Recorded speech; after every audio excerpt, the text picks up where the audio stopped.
السلام عليكم ورحمة الله وبركاته. الحمد لله رب العالمين، الصلاة والسلام على أشرف الأنبياء والمرسلين وآله وأصحابه. أما بعد، فأعوذ بالله من الشيطان الرجيم. بسم الله الرحمن الرحيم. ألم نجعل الأرض مهادا والجبال أوتادا وخلقناكم أزواجا وجعلنا نومكم سباتا وجعلنا الليل لباسا وجعلنا النهار معاشا وبنينا فوقكم سبعا شدادا وجعلنا سراجا وحاجا وأنزلنا من المعصرات ماء ثجاجا لنخرج به حبا ونباتا وجنات ألفافا. صدق الله المولانا العظيم. আলহামদুলিল্লাহ, আল্লাহ পাকের মেহেরবানি, আল্লাহ পাকের ইহসান। আজ আমাদের দারসুল কোরআনের 11তম দার্স। আমাদের আলোচনা চলছে সূরাতুন নাবা, আম্মা ইয়াতাসাআলুন, এর উপর আলোচনা চলছে। কিছু অংশ আমরা আলোচনা করেছি, আজকে এরপর থেকে আলোচনা হবে ইনশাআল্লাহ। তো আমরা যতটুকু অংশ আলোচনা করেছিলাম কালকে, আলাম নাজআলিল আরদা মিহাদা ওয়াল জিবালা আওতাদা, এতটুকু আমরা আলোচনা করেছি যে আল্লাহ পাক দলিল দিচ্ছেন। শুরুতে যে প্রসঙ্গটা এসেছে যে তারা কোন ব্যাপারে একে অপরকে জিজ্ঞাসা করছে, এটা তো অনেক গুরুত্বপূর্ণ একটা বিষয়, মহাসংবাদ, যে ব্যাপারে তারা ইখতিলাফ করছে। তো তারাও চিরেই জানবে, অথবা তারাও চিরেই জানবে, এই কথা বলে আল্লাহ পাক তাদের পরিণতির দিকে ইশারা করলেন যে ভবিষ্যতে কি হবে, আকিরাত হবে কি হবে না, আবার জীবিত করা হবে কি হবে না, এটা তারা নিজে চোখেই দেখবে। যা ঘটবে তাদের সাথে সব তাদের সামনে সুস্পষ্ট হয়ে যাবে। এরপর আল্লাহ পাক এখন দলিল দেওয়া শুরু করলেন। এটা হচ্ছে এমন দলিল, মানে যে জিনিসটা তার সামনে আছে, যে জিনিসটা চোখের সামনে আছে, সেটাকে দলিল বানানো ওই জিনিসের পক্ষে জিনিসটা চোখের সামনে নাই, যেটা ঘটবে ভবিষ্যতে, যে ব্যাপারে সন্দেহ হচ্ছে হবে কি হবে না, সেটা যে এখন সম্ভব সেটা বোঝানোর জন্য আল্লাহ পাক এই দলিলগুলো পেশ করেছেন। মানে চোখের সামনে তো আছে, যে জমিকে দেখো না, আলাম নাজআলিল আরদা মিহাদা, আমি কি তোমাদের জন্য জমিকে বিছানা বানিয়ে দিইনি, ওয়াল জিবালা আওতাদা, পর্বতসমূহকে আমি পেরেক বানিয়ে দিইনি, ওয়া খলাকনাকুম আজওয়াজা, আমি কি তোমাদেরকে জোড়া জোড়ায় সৃষ্টি করিনি। এই প্রত্যেকটা হচ্ছে দলিল। তো আমাদের আলোচনা হবে আজকে এখান থেকে, ওয়া খলাকনাকুম আজওয়াজা।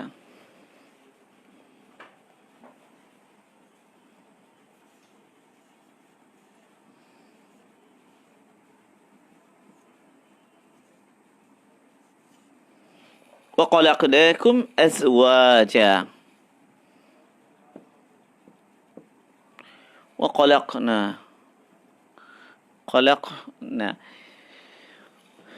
কোরআন লেখার সময় এখানে যেভাবে লেখা হয়, নুন দেওয়ার পরে এখানে কাপ চলে আসে, নুনের মধ্যে খাড়া জবর দেওয়া হয়। وخلقناكم أزواجا, আজওয়াজা, ওয়া এবং খলাকনা মানে আমরা সৃষ্টি করেছি। ফেলটা হচ্ছে কলাকা, সে সৃষ্টি করা। এ কলাকা মানে সে সৃষ্টি করেছে,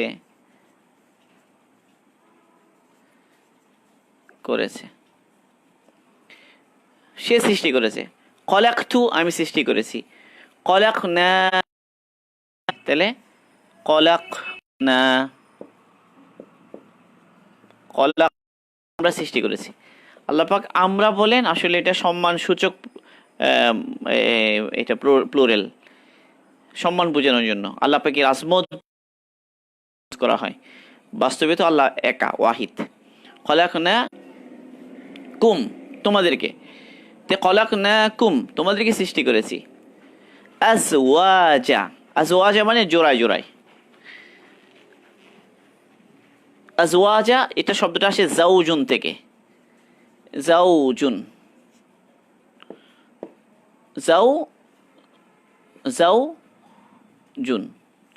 জাউজ স্বামী, স্বামীর জোড়া হচ্ছে স্ত্রী, তো স্বামীর জন্য জাউজ হচ্ছে স্ত্রী, স্ত্রীর জন্য জাউজ হচ্ছে স্বামী।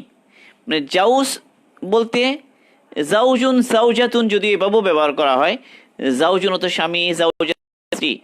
বাকি জাউজুন শব্দটা উভয়ের জন্য ইউজ হয়, স্বামীর জোড়া স্ত্রী, স্ত্রী জোড়া স্বামী।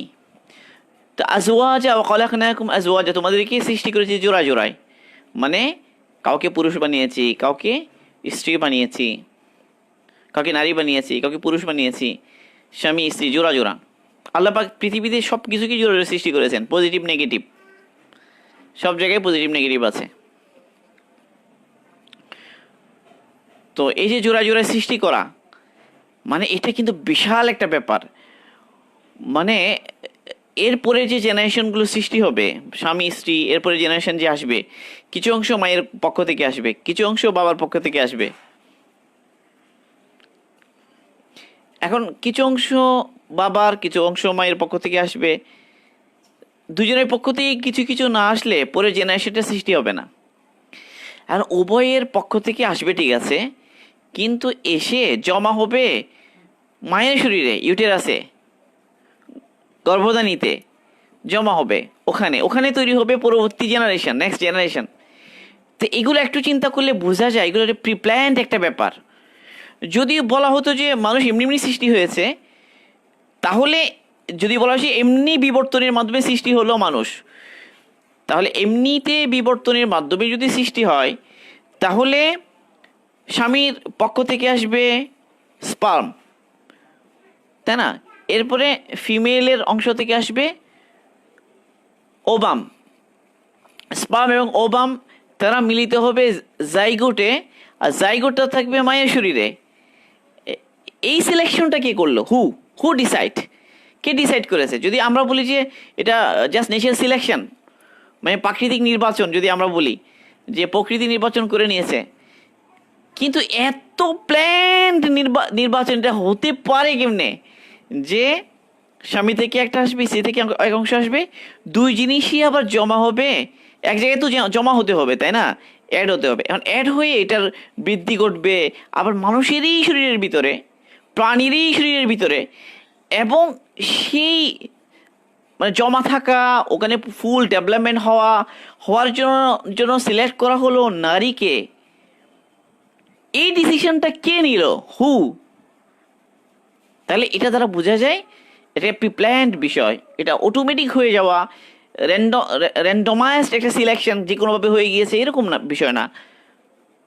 ন্যাচারাল সিলেকশন, প্রকৃতি নির্বাচন করে নিয়েছে এরকম না, বরং এটা প্রিপ্ল্যান্ড একটা ব্যাপার। মানে মানুষের ডেভেলপমেন্টের বিষয়ে আমরা চিন্তা করি, স্বামী এবং স্ত্রী দুজনের পক্ষ থেকে আসবে, এসে শেষ পর্যন্ত একজনের শরীরে এক জায়গায় সেটা জমা থাকবে, সেখানে ডেভেলপ হবে। ডেভেলপ হওয়া, ফুল ডেভেলপমেন্টের পরে সে আবার মানে একটা প্রসেস এর মাধ্যমে সে বেরিয়ে আসবে, এবং ওই প্রসেসটাও আবার এত প্ল্যান্ড,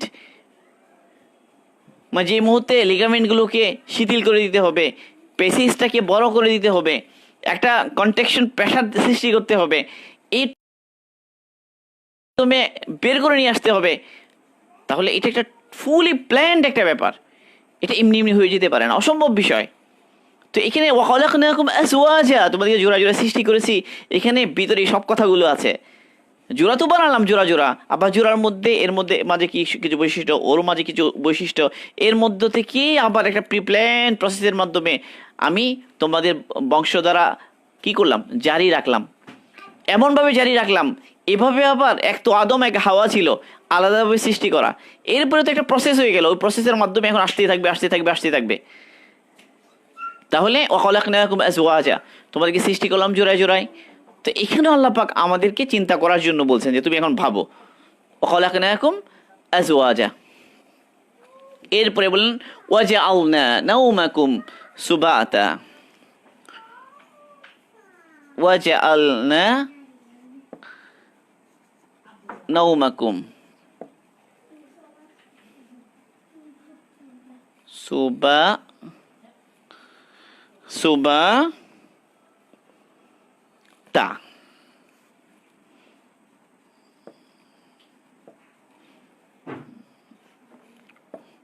ওয়াজআলনা নাওমাকুম সুবাতা, ওয়া জাআলনা, ওয়া এবং, ওয়া শব্দটা হচ্ছে ওয়া, এটা হচ্ছে অ্যান্ড, এবং। জাআলনা বানালাম, করলাম। জাআলনা আমরা করলাম। জাআলা শব্দের অর্থ হচ্ছে করা, জাআলা শব্দের অর্থ হচ্ছে সৃষ্টি করা। এখানে জাআলা শব্দের অর্থ হচ্ছে করা, করলাম, আমরা করলাম। নাউমাকুম, নাউমুন শব্দ হচ্ছে যে ঘুম, নাউমুন হচ্ছে ঘুম। ওয়াজাআলনা আমরা করলাম, নাউমাকুম, নাউমাকুম তোমাদের ঘুমকে, তোমাদের ঘুমকে। সুবাতা, সুবাতা শব্দের দুই অর্থ। এক অর্থ হচ্ছে যে আরাম, বিশ্রাম, আরাম, বিশ্রাম। অথবা সোবাত শব্দটা আসছে বিচ্ছিন্ন করা থেকে, অর্থাৎ তোমাদেরকে দিনের সমস্ত ব্যস্ততা থেকে বিচ্ছিন্ন করার উপকরণ বানালাম, কারণ বানালাম তোমাদের ঘুমকে। দিনের বেলা অনেক ব্যস্ততা, অনেক কাজকর্ম, অনেক ঝামেলা, ঘুম পাড়িয়ে দিয়ে সব ঝামেলা থেকে আলাদা করে ফেললাম। অনেক টেনশন ছিল, অনেক পেরেশানি ছিল, কোনো একটা কাজ নিয়ে ঝামেলা ছিল, ওই কাজটার সমাধান এখনো হয়নি, কালকে আবার কাজটা করতে হবে। আল্লাহ পাক ঘুম দিয়ে দিলেন রাতের বেলা, ঘুমের নিয়ামত। এত টেনশন, এত পেরেশানি ছিল, এত মুসিবতের পেরেশানি, এত কাজের ঝামেলা, সব ভুলে বসে বসে রইল, সকালবেলা আবার নতুন করে শুরু করবে। তো এটা হলো ইনকিতা, মানে বিচ্ছিন্ন করে ফেলা দিনের সব পেরেশানি থেকে, ব্যস্ততা থেকে, ঝামেলা থেকে। আল্লাহ পাক কত বড় একটা নিয়ামত দিন আল্লাহ পাক ঘুমকে। এই ঘুম যদি পেরেশানি হতো, মানুষের সমস্ত কর্মশক্তি শেষ হয়ে যেত। এখন মানুষ ঘুমায়, পরের দিন আবার নতুন করে সে জাগে, নতুন করে দিন শুরু করে, আবার কর্মশক্তি সে ফিরে পায়, তার সব উদ্দীপনা ফিরে পায়। যদি এই ঘুমের সিস্টেম না থাকতো, ঘুমের নিজাম না থাকতো, তো মানুষের জন্য সম্ভব হতো না এইভাবে কন্টিনিউ করা তার সমস্ত কাজকর্ম।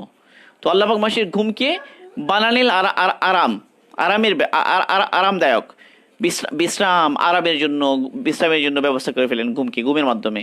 এবার ইনকিতা, তাকে এক হলো কাজকর্ম থেকে তার শারীরিক যে সেপারেশন, শারীরিকভাবে আলাদা করলেন এবং মানসিকভাবে আলাদা করলেন। মনের মধ্যে যত ব্যস্ততা পেরেশানি ছিল সবগুলো দূর করে ফেললেন, দূর করে সে এখন আরামে ঘুমাবে সারা রাত। এই ঘুমের নিয়ামত, আসলে আমরা যদি ঘুমের বিষয়টা চিন্তা করি, এই যে রাত এবং দিনের মধ্যে ভাগ করা, বায়োলজিক্যাল ক্লকের কথা চিন্তা করি, মানে শারীরিক ঘড়ি, এবং ওখানে যে হরমোনাল যে সিক্রেশনের ব্যাপারগুলোর কথা আমরা চিন্তা করি, কোন সময়ে কোন সিক্রেশনগুলো বেরোবে শরীর থেকে, শরীরের জন্য কোন সময়ে কোনটা দরকার। আবার একদম শেষ রাতের দিকে আবার দিনের বেলা কাজ করতে হবে, এর জন্য ওই শেষ সময়ে এসে আবার কর্টিসল সিক্রেশন হচ্ছে, অ্যাড্রেনার্জিক ড্রাইভ হচ্ছে। তো এইভাবে আল্লাহ পাক মানুষের জন্য সিস্টেম করে দিয়েছেন। ঘুমের মধ্যেও বিভিন্ন স্তর আছে, ঘুমের মধ্যে বিভিন্ন বিষয় আছে, বিভিন্ন লেভেল আছে, মানে ঘুম নিয়ে অনেক আলোচনা হওয়া দরকার। ঘুম একটা গুরুত্বপূর্ণ বিষয়। কত সুন্দর করে আল্লাহ পাক মানুষের আরামের জন্য ব্যবস্থা করে দিলেন, মানুষের সব ক্লান্তি দূর করার জন্য ব্যবস্থা করে দিলেন।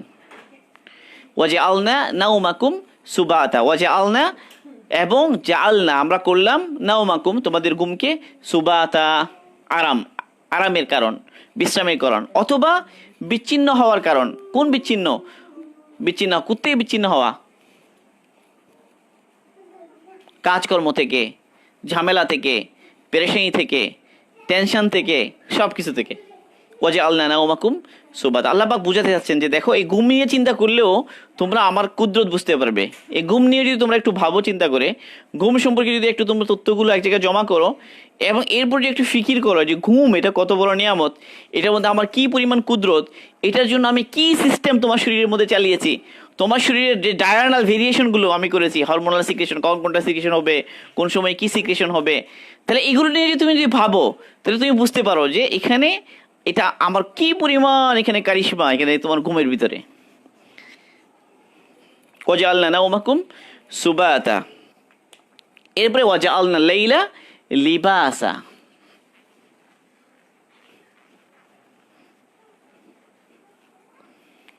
ওয়া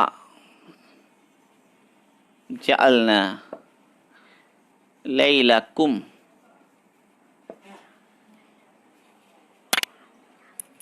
ওয়াজআলনা লাইলা, লাম দুইটা হবে এখানে, হ্যাঁ।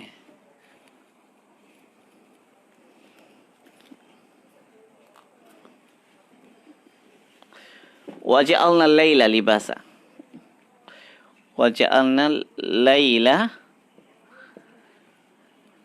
লিবাসা,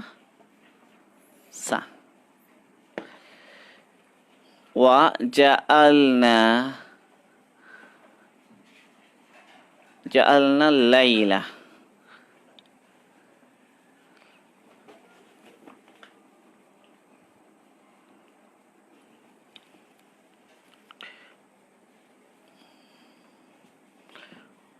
ওয়াজআলনা লাইলা লিবাসা, ওয়াজআলনা এবং ওয়া এবং জাআলনা করলাম, আমরা করলাম, লাইলা রাতকে, লিবাসা পোশাক, লিবাস শব্দ হচ্ছে পোশাক বা আবরণ, যা ঢেকে রাখে। তাহলে ওয়াজআলনা লাইলা লিবাসা, লাইল, লাইল মানে হচ্ছে রাত। তো রাতকে পোশাকের সাথে আল্লাহ পাক তাশবিহ দিয়েছেন, পোশাকের সাথে তুলনা দিয়েছেন, পোশাকের সাথে তুলনা করেছেন। পোশাক যেমন ঢেকে রাখে, পোশাক যেমন ঢেকে দেয়, রাতও ঢেকে দেয়। রাতের অন্ধকার, রাতের যে নিকষ কালো আঁধার ঢেকে দেয়, সব কিছুকে আচ্ছন্ন করে। এই জন্য ওয়াল্লাইলি ইযা ইয়াগশা এসেছে আরেক জায়গায়, ওই রাতের কসম যা কি করে আচ্ছন্ন করে, আচ্ছন্ন করে। তো ওয়াজআলনা লাইলা লিবাসা, রাতকে করেছি আবরণ। এই আবরণের অনেক অর্থ। এক হলো যে মানুষ যে গুনাহ করে, নাফরমানি করে, আল্লাহ পাক এগুলো সব ঢেকে রাখেন। মুমিনের যে ইবাদত, এটাও কি তাকে ঢেকে থাকে, তার ইবাদতের প্রকাশ হয় না, মানুষ জানতে পারে না। সে রাতের বাজি ইবাদত করে আল্লাহ পাকের সামনে দাঁড়ায়, তো এই সময়ের ইবাদতটা ফজিলতপূর্ণ হয়ে গেল। রাত যদি আবরণ না হতো তাহলে রাতের ইবাদতের ফজিলত হতো না। আর একইভাবে গুনাহগারের জন্য এটা নিয়ামত যে সে গুনাহ করলো রাতে না দাঁড়ে, করলো ঠিক আছে, কিন্তু কেউ জানলো না, আল্লাহ পাক তার গুনাহকে গোপন করে রাখলেন। এবার সব কিছু আচ্ছন্ন হয়ে গেল, ঢেকে গেল। ওয়াজআলনা লাইলা লিবাসা, আল্লাহ পাক রাত্রিকে বানিয়ে দিলেন আবরণ। তাহলে রাত এবং দিন, এরপরে দিনের কথা আসবে। ওয়াজআলনা নাহারা মাআশা, ওয়াজআলনা আন-নাহারা মাআশা, এরপরে দিনকে বানালাম। মাআশ শব্দটা আসছে মাঈশাতুন থেকে, মানে জীবিকা, হায়াত। আইশুন শব্দের অর্থ আইশুন বেঁচে থাকা, জীবন। আইশুন। আবার হায়াতুন, হায়াতুন শব্দ হচ্ছে জীবন। অন্য সব প্রাণীর হায়াতকে হায়াত বলা হয়, কিন্তু মানুষ যারা উপার্জন করে, নিজে উপার্জন করে, উপার্জন যাদেরকে করতে হয়, নিজের উপার্জন, তাদের যে জীবন যাত্রা, জীবিকা, এটাকে আইশ বলা হয়। আইশুন, আইশত্ব জীবন, হায়াতত্ব জীবন। এই আইশ থেকে আসে মাঈশা, এটাকেই বলা হচ্ছে মাআশা। মাআশা। তাহলে ওয়াজআলনা নাহারা মাআশা। আমি যদি এটা একটু লিখি,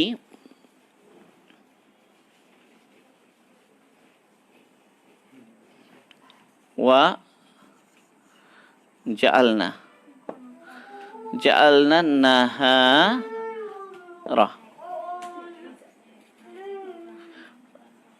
মাআশা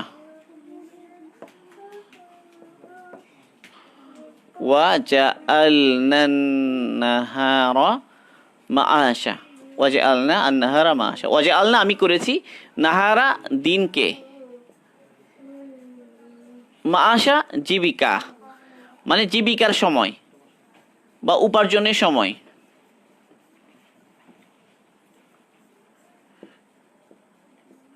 দিনের বেলা সব কিছু আলোকিত, সব কিছু করা যাচ্ছে, কোনো অন্ধকার নেই, কোনো বিপদ আপদ নেই, কোনো মুসিবত নেই, সহজে কাজগুলো করা যায়। এমন যত সূক্ষ্ম কাজ এগুলো করা যায়, যত জটিল কাজ এগুলো সব করা যায়। আলোকিত দিন, সুবিধা।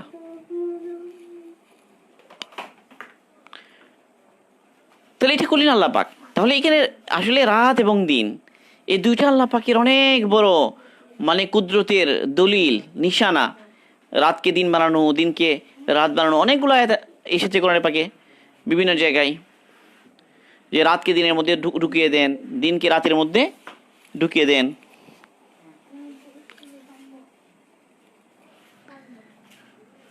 দিনকে রাতের ভিতরে প্রবেশ করান, রাতকে দিনের ভিতরে প্রবেশ করান, আবার রাত দিনের মধ্যে ছোট বড় হয়। এসব কিছু আল্লাহ পাকের কুদরত। তো ওয়াজে আল্লাহ লাইলা লিবাসা, এই কথা বলে ওয়াজে আল্লাহ নাহারা মা আশা। এখন রাত যদি আবরণ না হতো, রাতে ঘুমানো সহজ ছিল না, নির্জনতার মধ্যে মানুষ সহজে আরাম করতে পারে, ঘুমাতে পারে। আর দিনের বেলা ব্যস্ততার সময়, এই জন্য আলোর ব্যবস্থা করলেন। ওয়াজে আল্লাহ সিরাজা ওয়াহাজা, এরপরে মা শব্দের অর্থ হচ্ছে জীবিকা, জীবিকা উপার্জনের সময়, নাহারকে দিনকে।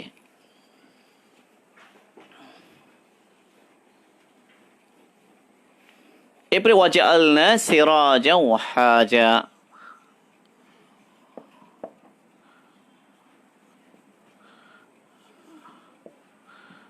সিরাজা ওয়াহাজা ওয়াজআলনা, ওয়াজআলনা, এবং আমরা করলাম, আমরা দিলাম বা আমরা সৃষ্টি করলাম কি, সিরাজান, প্রদীপ। কেমন প্রদীপ? ওয়াহাজান, অনেক বেশি আলো দেয় এরকম প্রদীপ, অনেক বেশি উজ্জ্বল,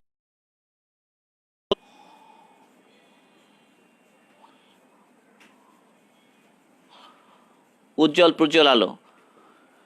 ওয়াহাজা লাগা মানে করে না, অনেক বেশি আলোদান করে, অনেক বেশি তীব্র আলোদান করে। ওয়াহাজা শব্দের অর্থ কেবল আলো দেয়া নয়, অনেক আলো দেয়া, বিরাট উজ্জ্বল। সিরাজান ওয়াহাজা তার উদ্দেশ্য সূর্য। ওয়াজে আল্লাহ সিরাজান ওয়াহাজা, দিনের বেলা বিশাল একটা সূর্য দিলেন আল্লাহ পাক, অনেক বেশি আলো দেয়।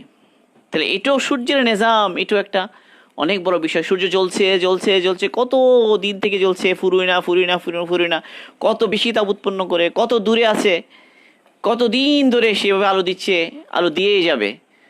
তাহলে এখানে যদি মানুষ ভাবে সূর্যের মধ্যে, এটা নিয়ে মানুষ যদি ভাবে কিভাবে এত তাপ সৃষ্টি হয়, কিভাবে হয়, কি রিয়াকশন চলে এখানে, কি বিষয়, তাহলে এগুলো যদি এখন চিন্তা করা হয়, তাহলে আল্লাহ পাকের কুদরত অনেক বেশি ক্লিয়ার হয়ে যাবে আমাদের কাছে।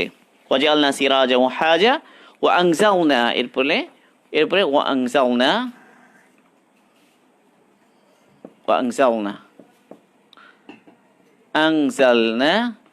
মিনাল মুসিরাতি,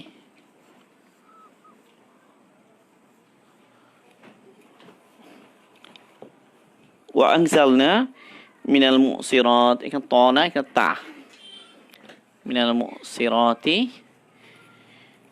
মাআন সাজ্জাজা,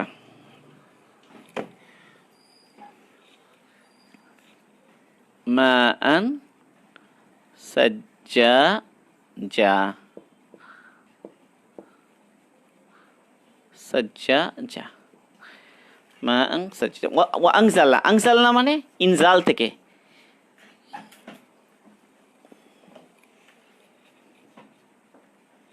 এটা হচ্ছে ইনজাল, নাজিল করা।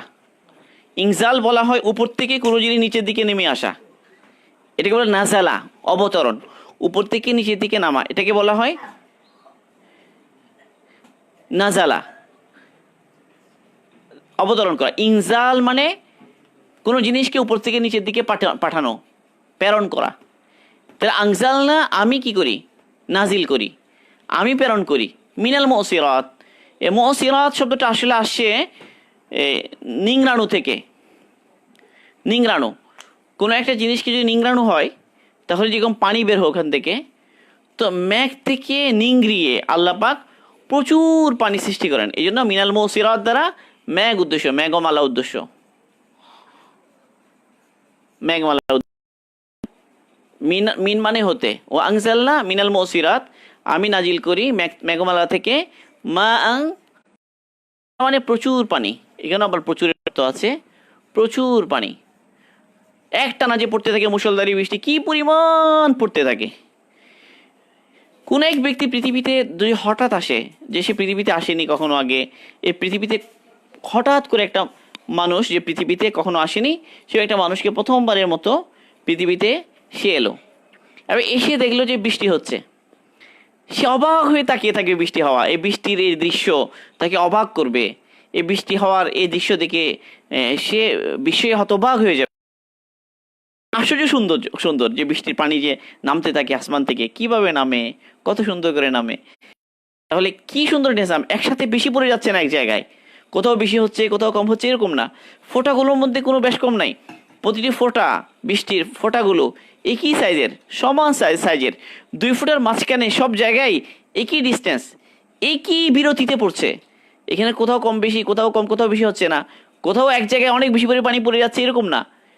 অথচ মেঘের উপরে কি ছিল, পানি ছিল, সে পানি জমে গিয়েছিল বরফ, সে বরফটা গলে কোন একদিক দিয়ে বেশি পড়ে যাওয়ার কথা, সেটা হচ্ছে না। কি সুন্দর করে নিংড়িয়ে পড়ার মতো কাপড়ের তখন পানি পড়ে ভিজা কাপড়, তখন পুরো কাপড় থেকে একসাথে পড়ে।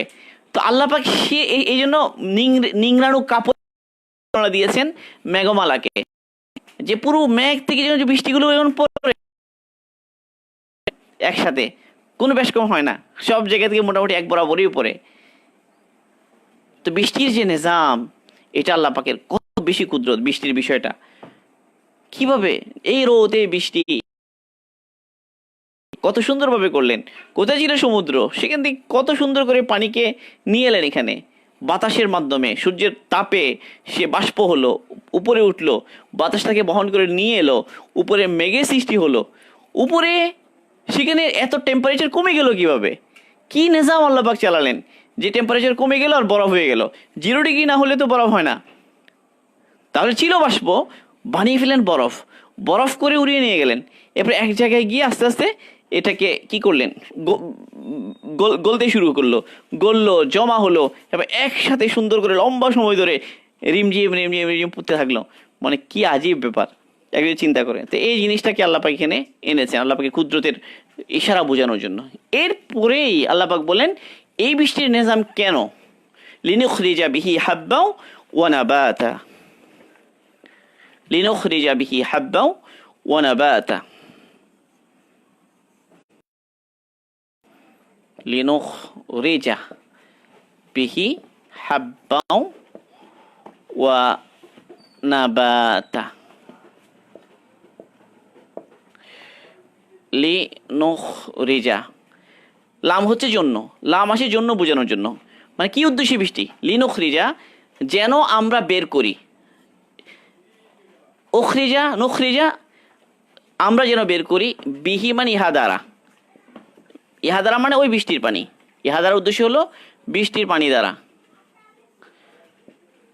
বৃষ্টির পানি দ্বারা যেন আমরা কি করি, হাব্বা, হাব্বা হচ্ছে শস্য, প্রচুর পরিমাণে শস্য যেন উৎপাদন করি, নাবাত মানে উদ্ভিদ, অনেক বেশি পরিমাণে যেন গাছপালা জন্মে, লিনুখরিজা বিহি হাব্বাও। আচ্ছা একটা আয়াত বাদ পড়েছে ওখানে, ওয়া বানাইনা ফাওকাকুম সাবআন, একটা আয়াত বাদ পড়েছে সেটা এর আগে, ওয়া বানাইনা আমি বানালাম তোমাদের উপরে, সাবআন 7টা, শিদাদা মানে মজবুত, তোমাদের মাথার উপরে, তোমাদের উপরে আমি বানালাম 7টা মজবুত আসমান। এই আয়াতটা আমার আলোচনার মধ্যে পড়ে গেছে, যাক আমি ওটা পড়ে আসতেছি। তো লিনুখরিজা বিহি হাব্বা ওয়া নাবাতা, পানি দিয়ে আমি হাব্বা শস্য এবং উদ্ভিদ জন্মাই, ওয়া জান্নাতিন আলফাফা, এই যে উদ্ভিদ আমি জন্মাই, কিভাবে জন্মে, ওয়া জান্নাতিন, ওয়া জান্নাতিন আলফাফা, মানে আলফাফা শব্দের অর্থ হচ্ছে ঘন,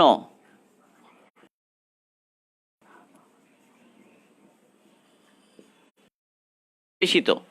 জান্নাত মানে হচ্ছে বাগান, অনেকগুলো বাগান, জান্নাতুন একটা বাগান, জান্নাত অনেক বাগান, বহু বচন, ঘন সন্নিবেশিত অনেকগুলো বাগান আমি কি করি, সৃষ্টি করি। তাহলে এই আয়াতগুলো, এই জান্নাত, এটা আল্লাহ পাকের দলিল। তাহলে আলাম নাজআলিল আরদা মিহাদা, আমি কি বানাইনি তোমাদের জন্য জমিনকে বিছানা, ওয়াল জিবালা আওতাদা, পর্বতসমূহকে পেরেক, ওয়াজআলনা নাওমাকুম সুবাতা, ঘুমকে বানালাম তোমাদের জন্য, ওয়াজআলনা ওয়া খালাকনাকুম আজওয়াজা, তোমাদেরকে জোড়া জোড়া সৃষ্টি করলাম। জোড়ার কথা কোরআন পাকে অন্য জায়গায়ও এসেছে, ওমিন আয়াতিহি আন খালাকা লাকুম মিন আনফুসিকুম আজওয়াজা লিতাসকুনু ইলাইহা ওয়া জাআলা বাইনাকুম মাওয়াদ্দাতা ওয়া রাহমা, স্বামী এবং স্ত্রী অন্য জায়গায় আছে যে আল্লাহ পাকের নিদর্শনের মধ্যে এটাও একটা, যে আমরা তোমাদের মধ্য থেকে তোমাদের জন্য সৃষ্টি করেছি জোড়া, যার কাছে গেলে তোমার ভালো লাগে, লিতাসকুনু ইলাইহা, যেন তার কাছে গেলে তোমার ভালো লাগে, শান্তি লাগে। এবং ওয়াজআলা বাইনাকুম মাওয়াদ্দাতা ওয়া রাহমা, এবং তোমাদের মধ্যে আমি সৃষ্টি করে দিয়েছি মহব্বত, দয়া, ভালোবাসা। তো এগুলো সব আল্লাহ পাকের দলিল। তো ওয়া খালাকনাকুম আজওয়াজা ওয়াজআলনা নাওমাকুম সুবাতা, ঘুমকে বানালাম আরামের জন্য, ওয়াজআলনা লাইলা লিবাসা, রাত্রিকে বানালাম আবরণ, ওয়াজআলনা নাহারা মাআশা, দিনকে বানালাম আয় রোজগারের উপার্জনের জন্য, ওয়াজআলনা সিরাজা ওয়াহাজা, এবং সূর্য দিলাম একটা। এরপরে আল্লাহ পাক এবং অনেকগুলো আয়াত, 7টা আসমান বানালেন, ওয়াবানাইনা ফাওকাকুম ওয়াজআলনা সিরাজা ওয়াহাজা, আকাশে দিলাম, আসমান দিলাম 7টা, ধীর আসমান। এই আয়াতটা একটু লিখে ফেলি, এটা বাদ গেছে, ওয়াবানাইনা ফাওকাকুম,